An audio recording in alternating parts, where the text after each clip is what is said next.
She was the quiet wife who clipped coupons, wore second-hand clothes, and drove a 10-year-old Honda Civic.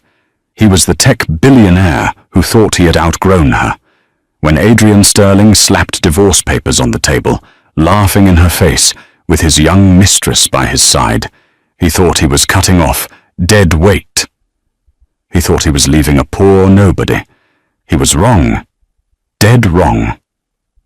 He didn't know that the woman scrubbing his floors wasn't just Isabella Sterling.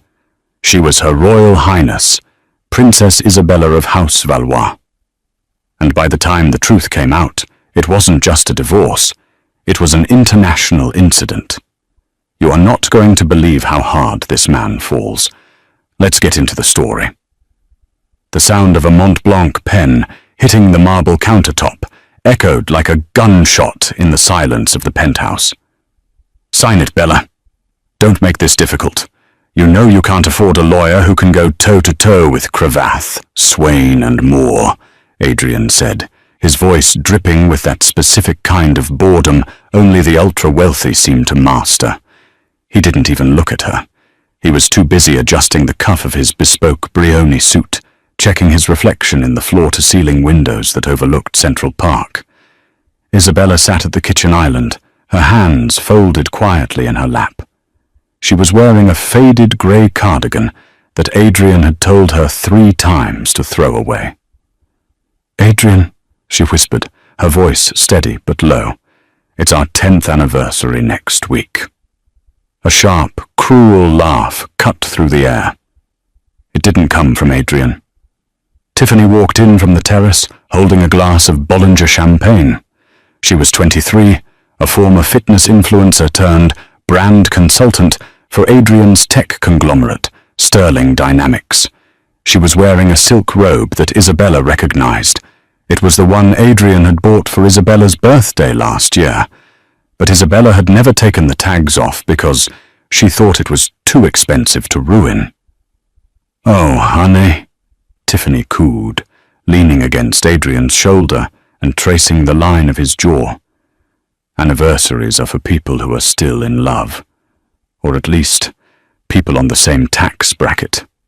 Adrian has simply outgrown you. It's basic evolution. Adrian smirked, wrapping an arm around Tiffany's waist. "She's right, Bella. Look at you. You're simple. When we met in college, your poverty was charming. You were the grounded girl who kept me humble while I built my first app. But now, I'm worth $4 billion. I need a partner who fits the image, someone who knows how to walk a red carpet, not someone who hunts for discounts at Walmart." Isabella looked down at the divorce papers. The header was bold and aggressive. Petition for dissolution of marriage. "The prenup is ironclad," Adrian continued, tapping the paper.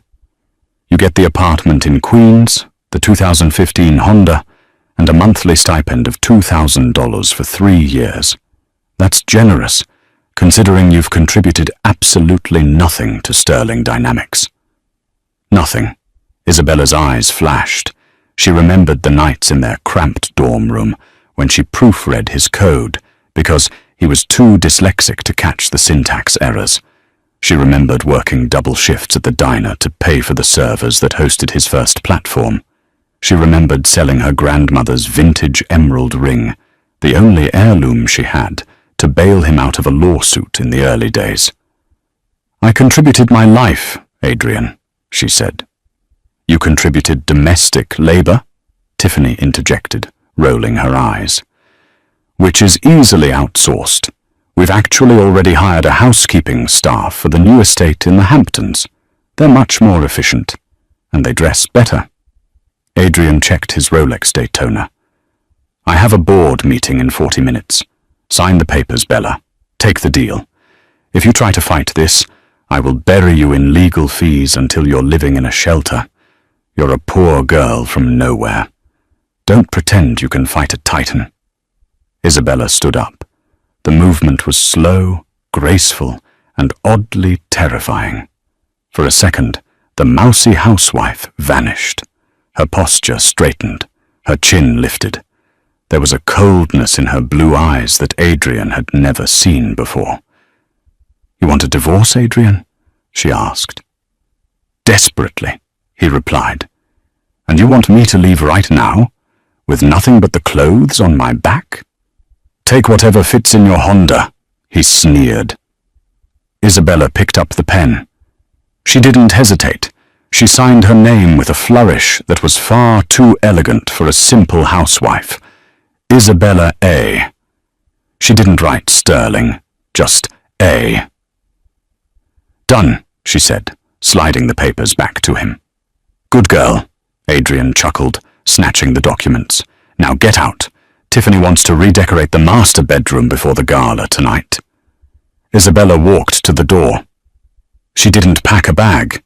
She didn't take the Honda keys from the hook. She opened the heavy oak door and turned back one last time. "You're right about one thing, Adrian," she said, her voice clear. "I have been pretending for a long time. It was exhausting trying to live down to your level." "My level?" Adrian laughed. "I'm on top of the world, sweetheart."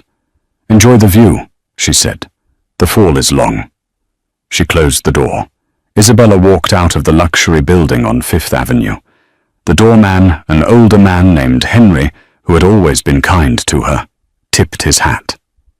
"Taxi, Mrs. Sterling?" Henry asked, looking concerned at her lack of a coat in the October chill.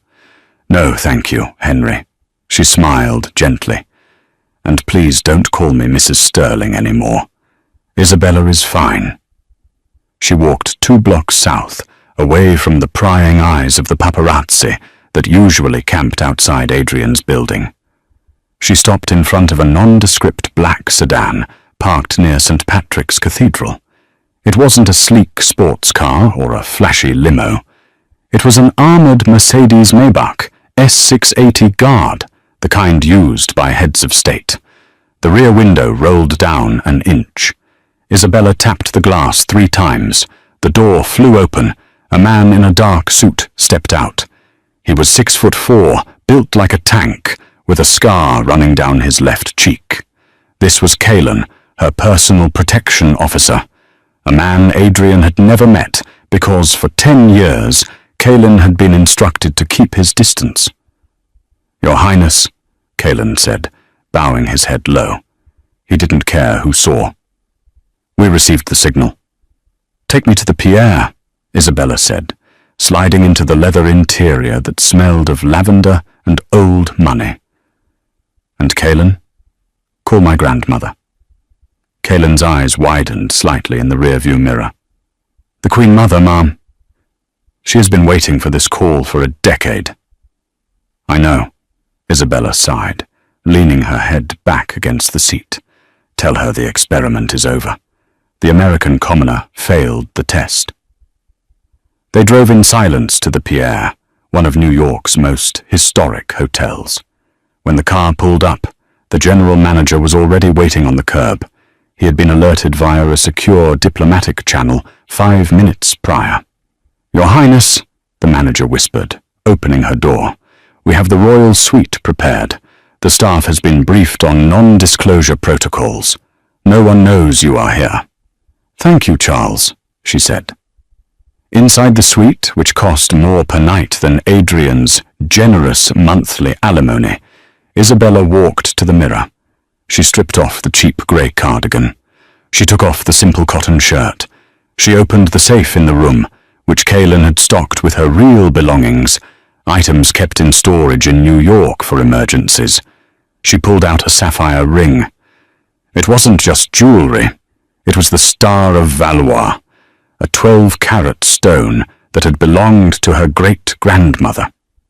She slipped it onto her finger, replacing the thin gold band Adrian had bought her at a pawn shop 10 years ago. Then she picked up the phone. "Connect me to Tobias Thorne," she ordered. Tobias Thorne wasn't just a lawyer. He was the legal shark whom billionaires feared. He was the managing partner at Thorne, Winstrup and Gables, a firm that didn't advertise because their clients were governments and monarchies. "Isabella," Tobias's voice came through, rich and smooth. "Is it time?" "He served the papers, Tobias," she said, staring at the skyline. "He thinks he's giving me $2,000 a month." Tobias laughed, a deep, terrifying sound. "Oh, this is going to be fun. Shall I initiate the scorched earth protocol, or do you want to play with him first?" "I want to attend the charity gala tonight," Isabella said. "The one Sterling Dynamics is sponsoring, the one he's taking his mistress to." "But you don't have an invitation," Tobias noted. "I don't need an invitation, Tobias," she replied coldly. "I own the venue." That evening, 7 towns p.m., the Metropolitan Museum of Art was buzzing. The flashbulbs were blinding. Adrian Sterling stepped out of his Lamborghini, looking every bit the tech god. Tiffany was on his arm, wearing a sheer red dress that was designed to grab headlines. "Smile, babe," Adrian whispered. "The stock price is going to jump 10 points when they see us together. The power couple of the new age." "What about your ex?" Tiffany giggled. "Is she crying in her Honda right now?" "Who cares?"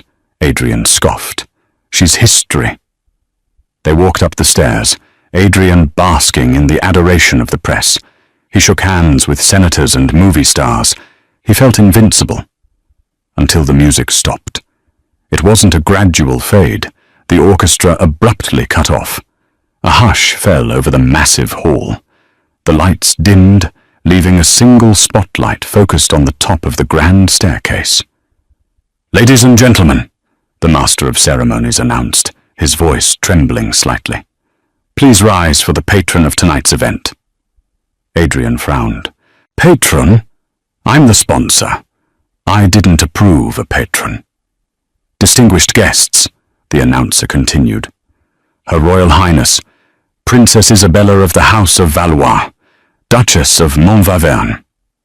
The doors at the top of the stairs opened, and Adrian Sterling stopped breathing. Isabella descended the grand staircase of the Metropolitan Museum of Art, but she didn't walk like the woman who used to hesitate before entering a high-end boutique for fear of being judged. She glided. She was wearing a custom-made midnight blue velvet gown that hugged her figure and that trailed behind her like a shadow of royalty. It was off the shoulder, revealing skin that glowed under the museum lights. But it wasn't the dress that made the crowd of Manhattan's elite gasp. It was the diamonds. Resting on her collarbone was the Valois choker, 3 rows of uncut diamonds centered by a sapphire the size of a pigeon's egg. On her head sat a delicate, intricate tiara that caught the light and threw it back with blinding intensity. Adrian stared. His mouth was slightly open, his brain misfiring as it tried to reconcile 2 impossible images. "That's Bella," his mind insisted. "That's the woman who clips coupons for detergent." But the woman on the stairs looked down at the crowd with an expression of bored nobility that couldn't be faked. It was a look of absolute, terrifying authority. "What is she doing?" Tiffany hissed, digging her nails into Adrian's bicep. "Why is she wearing a crown? Is she working the event? Is she a mascot?" Adrian shook her off, stumbling forward toward the base of the stairs. "Bella!" he called out. His voice was too loud in the hushed room. Isabella didn't blink. She reached the bottom step, where the director of the museum and the mayor of New York were waiting. Both men bowed. Actually bowed. "Your Highness," the mayor said, looking humbled, "we are honored that you chose New York for your return to public life. The House of Valois has always been a great friend to this city." "Thank you, Mayor Higgins," Isabella said. Her voice was different. The soft, mousy timbre was gone, replaced by a transatlantic accent, crisp, authoritative, and polished to perfection. "My grandmother sends her regards from the palace." Adrian pushed past a waiter, his face flushing red. This was a prank. It had to be. She had spent their savings on a costume rental to embarrass him. "Bella!" Adrian barked, reaching out to grab her arm. "What the hell is this? Take that ridiculous thing off your head. You're making a scene." Before his fingers could graze the velvet of her sleeve, a hand made of iron clamped onto his wrist. Adrian yelped as his arm was twisted behind his back with agonizing precision. He was forced to his knees. "Let him go, Kaelan," Isabella said softly. She didn't turn to look at Adrian. She spoke to the air in front of her. Kaelan, the massive bodyguard, released Adrian with a shove that sent the billionaire sprawling onto the polished floor. Adrian scrambled up, adjusting his suit, his face purple with rage. "You assaulted me!" Adrian screamed, pointing at Kaelan. "I'll have you arrested. And you," he turned to Isabella, "you're psychotic! Princess, you're a waitress from Ohio. Tell them, Bella. Tell them how I found you serving coffee." The room was deadly silent. The cameras were rolling, capturing every pixel of Adrian's meltdown. Isabella finally turned. She looked at him, not with anger, but with the curiosity one might have for a bug on a windshield. "Ohio," she repeated, a small, amused smile playing on her lips. "I believe I told you I was staying in Ohio when we met. I never said I was from there. It was part of my gap year, a study in how the other half lives." "The other half?" Adrian sputtered. "I'm worth $4 billion. "New money," Isabella said dismissively, "and fleeting." Tiffany, sensing the cameras were on them, decided to intervene. She stepped forward, tossing her hair. "Listen, lady, I don't know what game you're playing, but Adrian is the guest of honor here. He paid for this gala, so unless you want security to throw you out, I suggest you leave." Isabella laughed. It was a light, musical sound that chilled the room. She signaled to the museum director. "Mr. Henderson, who owns the deed to this particular wing of the museum?" The director cleared his throat nervously. "The Valois Foundation, Your Highness. Your family donated the land and the building in 1954. Isabella nodded. "And who sponsored tonight's gala?" "Technically," the director stammered, looking at Adrian, "Mr. Sterling pledged a donation of $5 million. "Pledged," Isabella noted. "Not paid." She turned back to Tiffany. "My family owns the floor you are standing on. I own the paintings on the walls. And as for the donation, I don't think Sterling Dynamics is in a position to be donating money right now." "Do you, Adrian?" Adrian sneered. "My company is posting record profits. I can buy and sell your entire fake family. Is that so?" Isabella signaled to Kaelan. The bodyguard reached into his jacket and pulled out a sleek black tablet. He handed it to Isabella. "I suggest you check your phone, Adrian," she said. "The Asian markets just opened, and the news of our divorce, or rather, the nature of our divorce, just hit the wire." Adrian fumbled for his phone. He had 40 missed calls from his CFO. He opened his trading app. Sterling Dynamics, S2SN. 35%. The line on the graph was a vertical drop. "What did you do?" Adrian whispered, the blood draining from his face. "I didn't do anything," Isabella said innocently. "I simply withdrew my support. You see, Adrian, when we married, I didn't just sign a marriage license. My family's sovereign wealth fund, the Valois Trust, quietly guaranteed your initial business loans. We were the silent anchor investors that made the banks trust a college dropout with dyslexia." She took a step closer to him. "You called me a poor nobody this morning. You said I contributed nothing. But the truth is, Adrian, I was the only reason you were allowed in the room. The banks didn't bet on your code. They bet on my dowry." The crowd murmured. Phones were raised high, live streaming the destruction of a tech titan. "And now that we are divorcing," Isabella continued, her voice hardening, "the Valois Trust has withdrawn its guarantee. The banks are recalling your loans, all of them, tonight. You can't do that." Adrian croaked. That's illegal. That's market manipulation. It's banking, she corrected. Read the fine print of the loans you never bothered to check because you were too busy cheating on me. There's a change of circumstance clause. You divorced your collateral, Adrian. She turned away, signaling that the conversation was over. Caelan, have Mr. Sterling and his associate removed. They are trespassing on private property. You can't kick me out, Tiffany shrieked. I'm a VIP. Caelan didn't speak. He simply stepped forward, and two uniformed NYPD officers, who were moonlighting as event security, stepped up behind him. They weren't looking at Adrian with admiration anymore. They were looking at him like a nuisance. Sir, ma'am, please come with us, the officer said firmly. As Adrian was escorted toward the exit, stumbling and dazed, he looked back. Isabella was surrounded by the mayor, a senator, and a duke. She was laughing at something the duke said, holding a glass of champagne. She looked radiant. She looked powerful. She looked like someone he had never met. The next morning, the sun rose over a Manhattan that was obsessed with only one story. The Billionaire and the Princess, from coupons to crowns. Sterling Dynamics crashes as royal ties severed. Adrian Sterling had not slept. He sat in the conference room of his headquarters on the 40th floor. The table was mahogany, the chairs were Italian leather, and the mood was funeral. Around the table sat his board of directors. Usually, these men and women sycophantically agreed with everything Adrian said. Today, they wouldn't make eye contact. It's a disaster, Adrian, said Marcus, the CFO, wiping sweat from his bald head.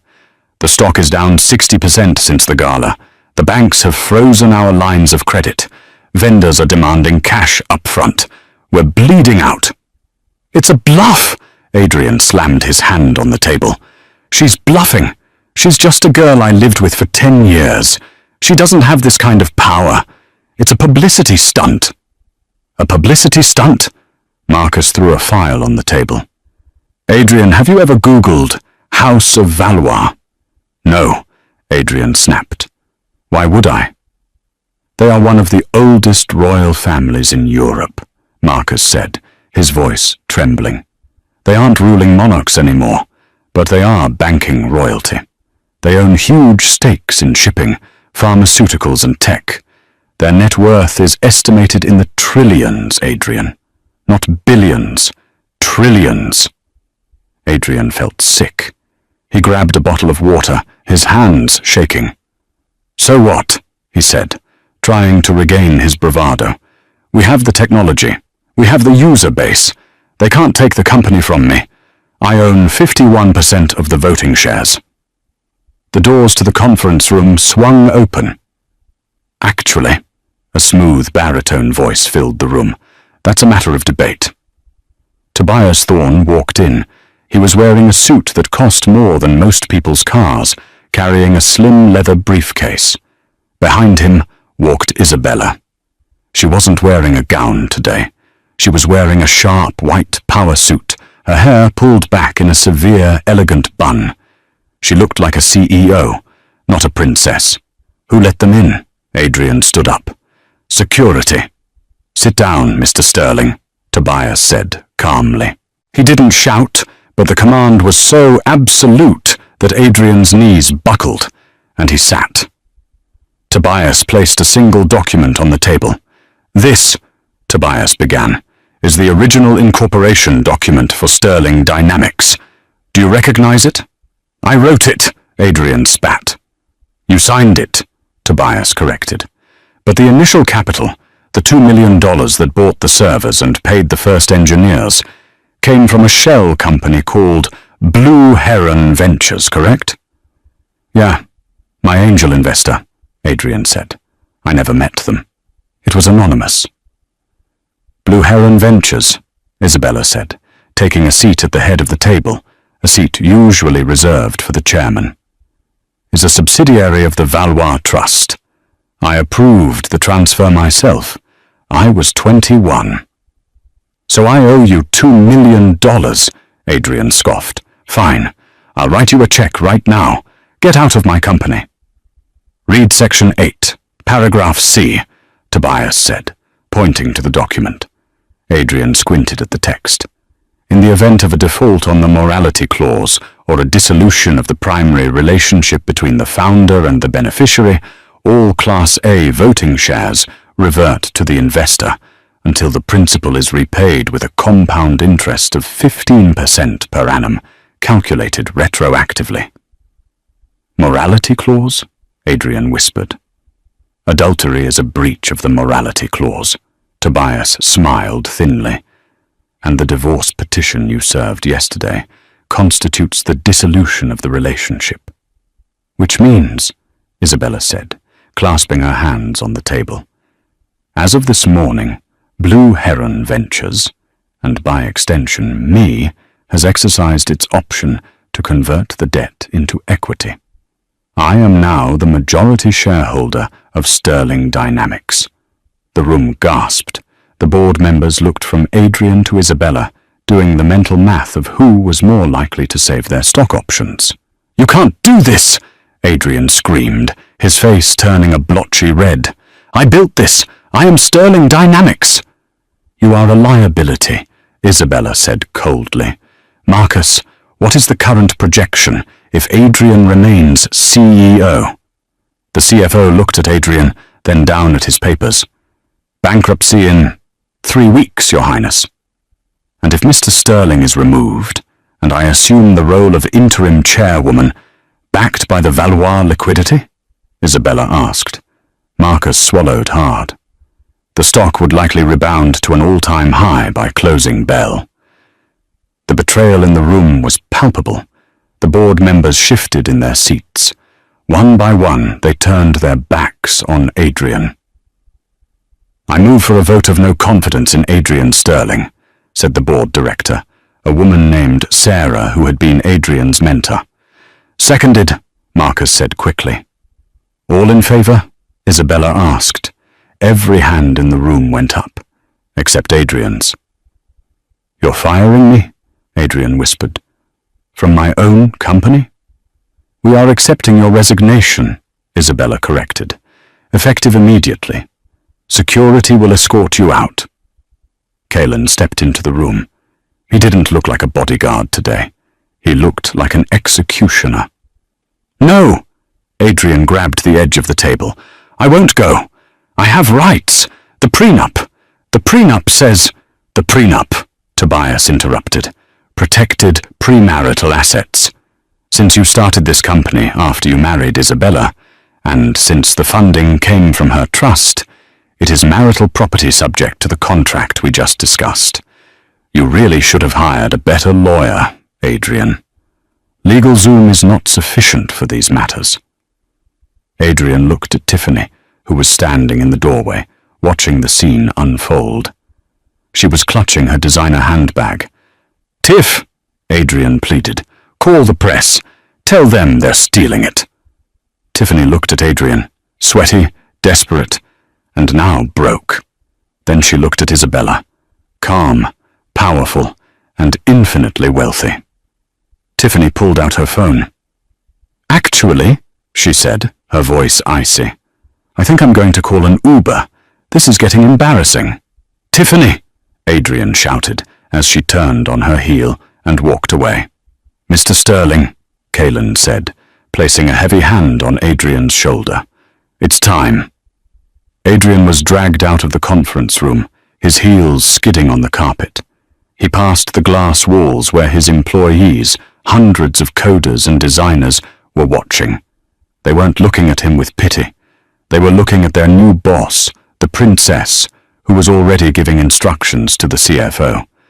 As the elevator doors closed on Adrian's screaming face, Isabella didn't even look up. "Now," she said to the stunned boardroom, "let's discuss the restructuring. I want to cut the executive entertainment budget, specifically the line item for helicopter rides to the Hamptons. We're going to pivot to philanthropy." The board members nodded vigorously. terrified and impressed. Isabella walked to the window. She looked down at the city below. She could see the tiny speck of Adrian being shoved out of the building by security, right into a swarm of paparazzi. Her phone buzzed. It was a text from her grandmother, the Queen Mother. Message. I saw the news. The stock is up. Well done, darling. But don't stop yet. The mistress needs to learn her lesson, too. Isabella smiled. The business was settled. But the personal score, that was just beginning. 3 days after the boardroom massacre, Tiffany sat in the waiting room of Vogue Management, the most prestigious talent agency in New York. She checked her reflection in her phone screen. Her makeup was flawless, but her eyes were darting nervously. Her phone had been blowing up, but not in the way she liked. She had lost 400,000 followers in 72 hours. The comment section on her Instagram, once filled with fire emojis and goals, was now a toxic wasteland of crown emojis and the hashtag #DownedTeamIsabella. Tiffany, a tall, severe-looking woman with sharp glasses, stood at the door. It was Janice Miller, the head booker. Tiffany stood up, flashing her brightest, most practiced smile. Janice, so good to see you. I know I don't have an appointment, but with everything going on, I thought we should strategize. My engagement is trending, so you're not engaged, Tiffany, Janice said, not moving from the doorway. Adrian Sterling is bankrupt, and we need to talk. Tiffany's smile faltered. Temporary cash flow issues. He's suing to get the company back, but that's not the point. I'm a brand. I'm ready to pivot. I was thinking a reality show. The Real X of Wall Street?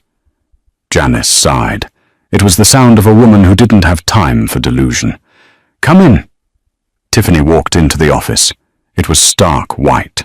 On the wall behind the desk was a massive, framed photograph of the agency's biggest campaigns.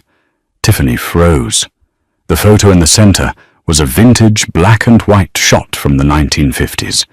It featured a stunningly beautiful woman in a Dior gown, standing on a balcony in Paris. That's... Tiffany squinted. That is Princess Genevieve of Valois, Janice said, sitting down. Isabella's grandmother. She was a fashion icon before she became the Queen Mother. Tiffany felt a cold knot form in her stomach. Why is that on your wall? Tiffany asked. Because the Valois Trust owns Vogue Management, Janice said flatly. They acquired us 6 years ago. We are a subsidiary of their media arm. Tiffany sank into the chair. She told you to fire me. No, Janice said, opening a file. Princess Isabella hasn't called. She doesn't need to. Tiffany, you are brand poison. I spent the morning fielding calls from L'Oreal, Revolve, and Gucci. They are all dropping you. They can't do that. I have contracts. Read the morality clauses, Janice said, tossing the contracts across the desk. Being the other woman in a high-profile divorce involving royalty. It's tacky. High fashion doesn't do tacky. High fashion loves mystique. Isabella has mystique. You have notoriety. Janice stood up. We're releasing you from your contract, effective immediately. You'll be blacklisted from every agency in the city. I suggest you move to LA, or maybe Florida. I'm not leaving New York, Tiffany screamed, standing up. I'm a star. You're a meme, Janice corrected. Security will escort you out. Across town, the scene was far less glamorous. Adrian Sterling was sitting on a lumpy mattress in a studio apartment in Queens.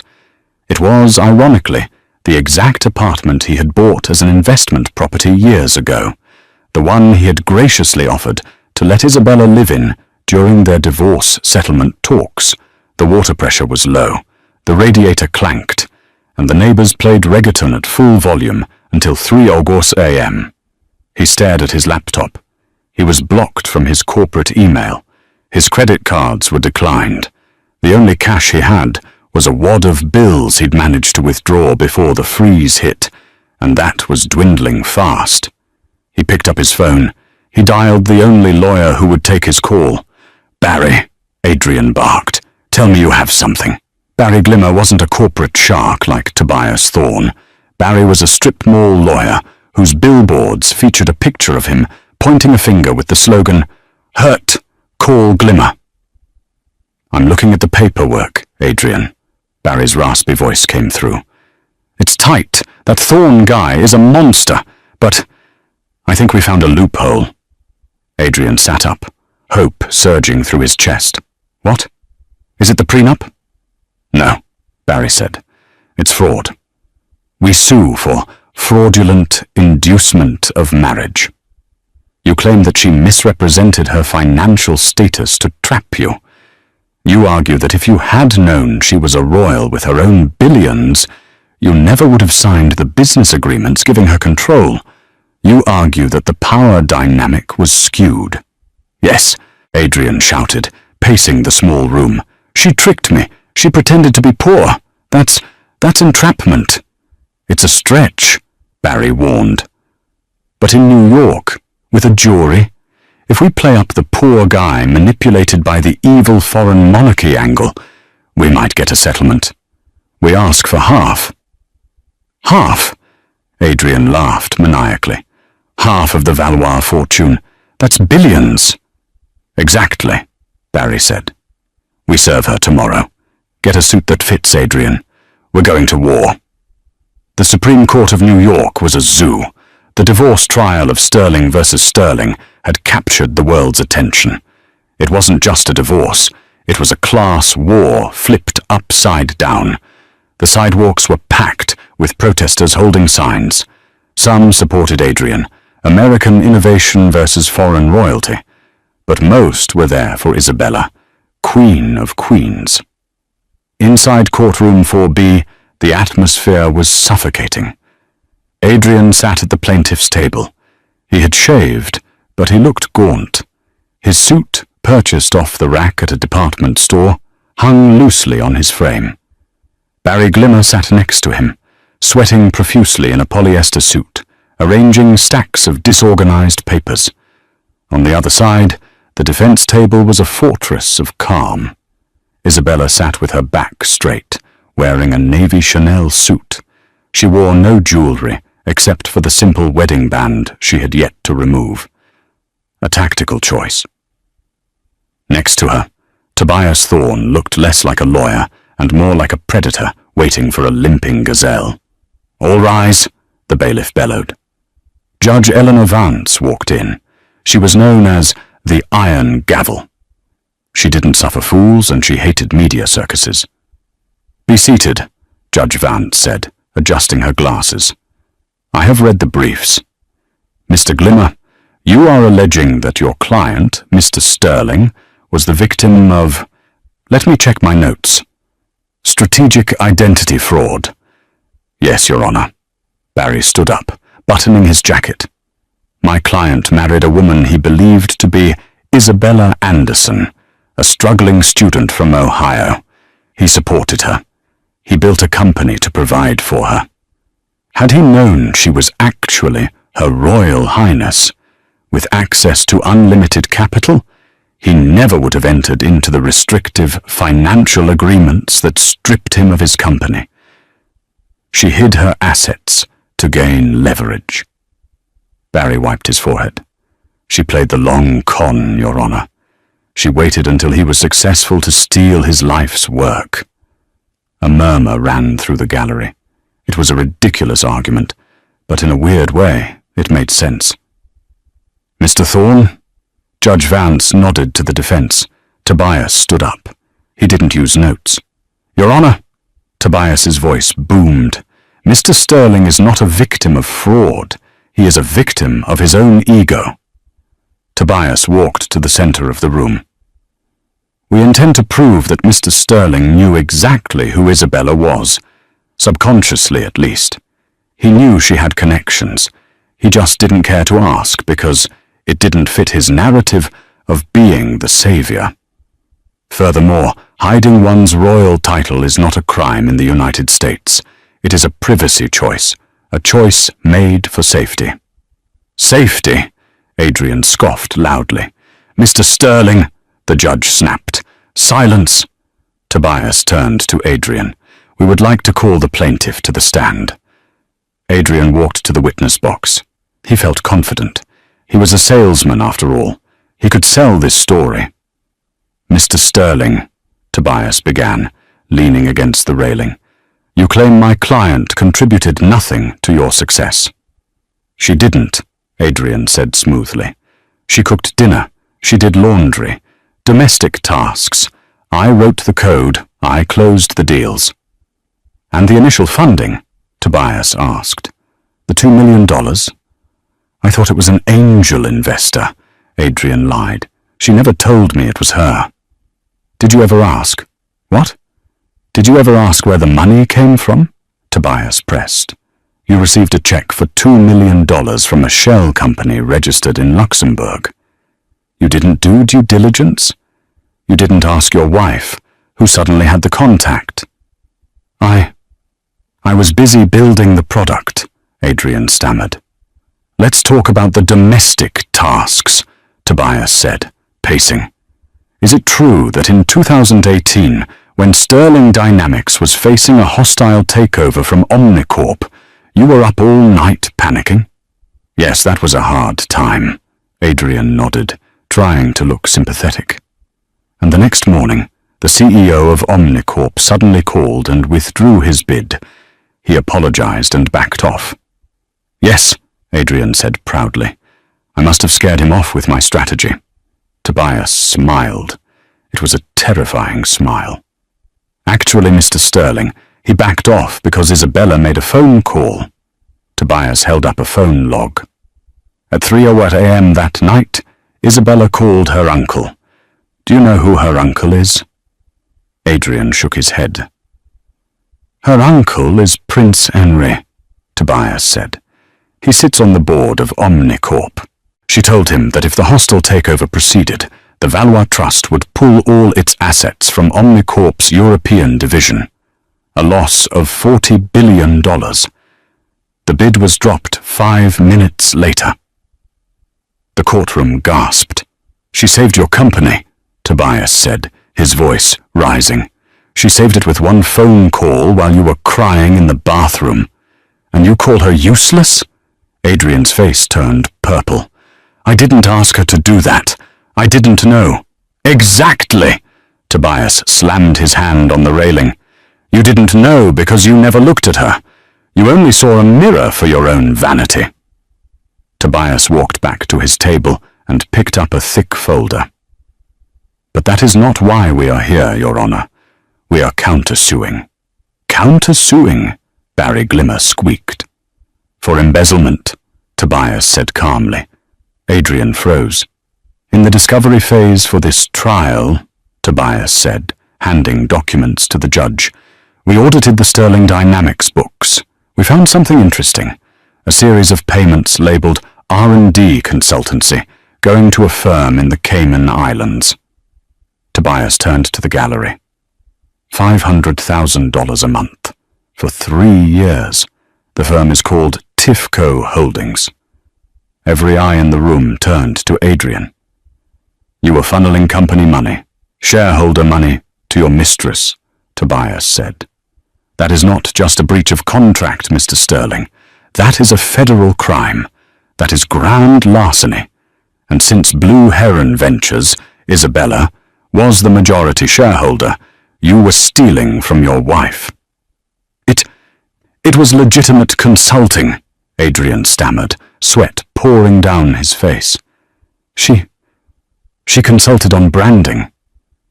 We have the emails, Adrian, Tobias said softly.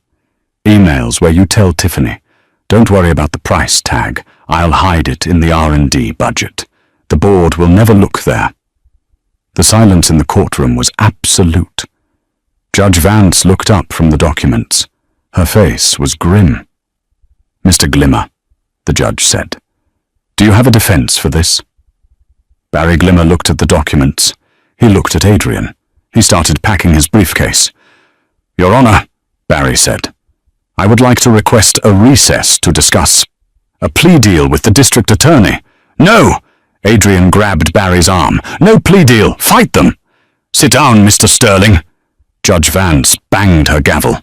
"The court is in recess for 30 minutes, and Mr. Sterling, I am remanding you to the custody of the bailiff.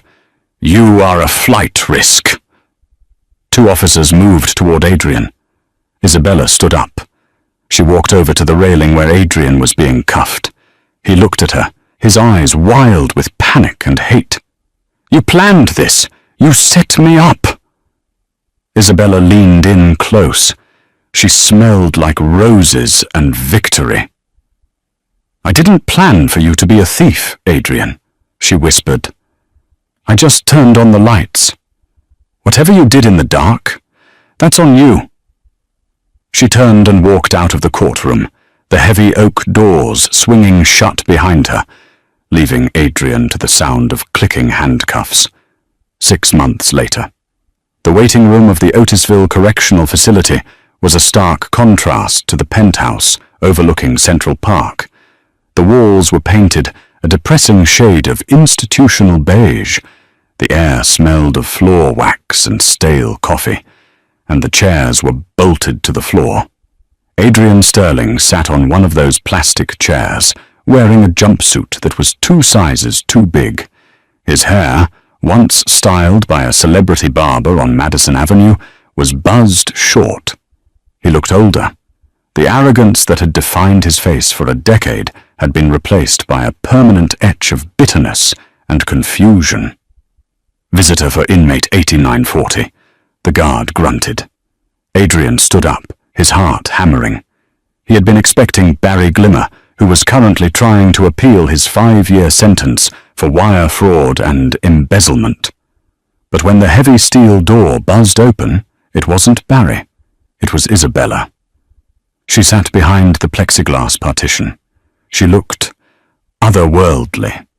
She was wearing a simple trench coat, but the way she carried herself made the fluorescent lights of the prison seem dim by comparison. She picked up the black phone receiver on her side of the glass. Adrian stared at her for a long moment before picking up his own. "You came to gloat?" Adrian's voice cracked. It was raspy from lack of use. "I came to bring you this," Isabella said calmly. She placed a single document against the glass. It was the final divorce decree. "It's official," she said. "As of this morning, we are strangers." Adrian looked at the paper, then up at her eyes. "You took everything, Bella. The company, the house, my reputation. You left me with nothing." "I left you with exactly what you started with," she corrected gently. "Actually, I left you with more. I paid off your personal credit card debt before the assets were seized. You'll have a clean slate when you get out. That's more than you deserved." "Why didn't you just tell me?" Adrian whispered, his hand gripping the phone tight. "If I had known you were a princess, if I had known you had that kind of power, things would have been different." Isabella's expression softened, but it wasn't with pity. It was with a sad realization. "I know," she said. "If you had known, you would have treated me like a trophy. You would have loved the title, not the woman. I wanted to be loved for me, Adrian. For the girl who made you coffee and listened to your dreams. And you did love her. For a little while. Until you got rich. Then you decided she wasn't enough." "I was stressed," Adrian pleaded, leaning forward. "The company, the pressure. Tiffany was just an escape. It didn't mean anything." "It meant everything," Isabella said. "It meant you lacked character, and money simply amplified who you really were." She stood up. The movement was final. "Wait," Adrian panicked. "What about the company? Sterling Dynamics? What are you doing with it?" Isabella paused. A small smile touched her lips. "Oh, I rebranded it. It's called Valois Tech now. We pivoted. We stopped making that invasive data mining software you loved. We're building educational platforms for underprivileged schools. It's doing very well. The stock is up 200%. Adrian slumped back in his chair, defeated. The company he built to exploit user data was now a charity engine for his ex-wife's legacy. The irony was a physical weight on his chest. "Goodbye, Adrian," Isabella said. She hung up the phone. She didn't look back as she walked out. She walked through the security checkpoints, out the heavy iron gates, and into the crisp upstate New York air. A black SUV was waiting. Kalen opened the door. "To the airport, Your Highness," Kalen asked. "Yes," Isabella said, sliding into the back seat. "Paris. Grand Mère is waiting for tea." The food court of the Great Lakes Mall was chaotic. Teenagers screamed, babies cried, and the smell of grease was overwhelming. Tiffany adjusted her visor. Her name tag, pinned crookedly to her polyester uniform, read, "Tiff, trainee." "Hey, I ordered this pretzel with no salt," a customer yelled, slamming the tray onto the counter. Tiffany flinched. "I'm sorry, sir. I'll scrape it off." "Scrape it off? Make me a new one," the man barked. Tiffany sighed, grabbing the tongs. She looked tired. Her lip fillers had dissolved months ago, and she couldn't afford to refill them. Her hair was pulled back in a messy ponytail, the expensive extensions long gone. She glanced at her phone, which was hidden under the register. She opened Instagram. She had created a new private account with only 12 followers, mostly family who pitied her. She scrolled to the Explore page. The top post was a video from Vanity Fair. Caption: Her Royal Highness, Princess Isabella, stuns at the Paris Opera House Gala, debuting the new Valois Foundation Scholarship Program. Rumor has it she was seen dancing with the Duke of Cambridge's cousin. Is a royal wedding in the future? In the video, Isabella was laughing, wearing a gown made of silver silk, looking freer and happier than she had ever been. Tiffany stared at the screen. A single tear tracked through the flower on her cheek. "Hey, pretzel girl, I'm waiting," the customer shouted. Tiffany locked her phone screen. "Coming," she muttered. She turned back to the oven. There were no billionaires coming to save her. There were no cameras. There was just the heat of the oven and the long, slow grind of a life she had to rebuild from scratch. The balcony of the Hôtel de Crillon offered the best view of the Eiffel Tower in the entire city. Isabella stood at the railing, holding a cup of tea. The nightmare of New York felt like a lifetime ago. The divorce was final. The scars were healing. "Your Highness," she turned. It was Tobias Thorne. He had flown in to finalize the transfer of the last of Adrian's seized assets. "The paperwork is done," Tobias said, placing a folder on the table. "You are officially free of all ties to Mr. Sterling. And, might I add, Valois Tech just secured a contract with the French Ministry of Education." "Thank you, Tobias," she smiled. "You've been a miracle worker." "I just enjoy seeing justice served," Tobias grinned. "So, what's next? You have the company, the money, the title. What does Princess Isabella do now?" Isabella looked out at the city lights. For 10 years, she had made herself small to fit into someone else's life. She had hidden her light so she wouldn't outshine a man who turned out to be a dim bulb. She took a sip of tea. "I think," Isabella said, her blue eyes sparkling with a dangerous, exciting promise, "I'm going to buy a sports team, or maybe a vineyard, or maybe I'll just be happy." Tobias raised his glass. "To happiness, to the truth," Isabella corrected, clinking her cup against his glass. "And to never, ever pretending to be poor again." She turned back to the view, the star of Valois sapphire on her finger, catching the moonlight, shining brighter than the Eiffel Tower itself. the Queen had returned to her throne. And that, ladies and gentlemen, is the story of how Adrian Sterling found out that you should never judge a book by its cover, especially when that book owns the library. He wanted a trophy wife, but he threw away a queen. It's a brutal lesson, but it's real. Adrian fell in love with an image of success, while Isabella was the one actually creating it. In the end, he lost his money, his company, and his freedom, all because he couldn't value the person right in front of him.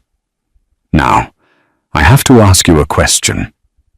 If you were Isabella, would you have bailed him out? Or did he get exactly what he deserved? Let me know in the comments below. I read every single one. If you enjoyed this story of royal revenge and instant karma, please do me a huge favor. Hit that like button, smash subscribe, and ring the notification bell so you never miss a story. We have a crazy cheating revenge story coming up next week involving a lottery ticket and a betrayed husband that you do not want to miss. Thanks for watching, and remember, be careful who you step on your way up, because you might meet them on your way down.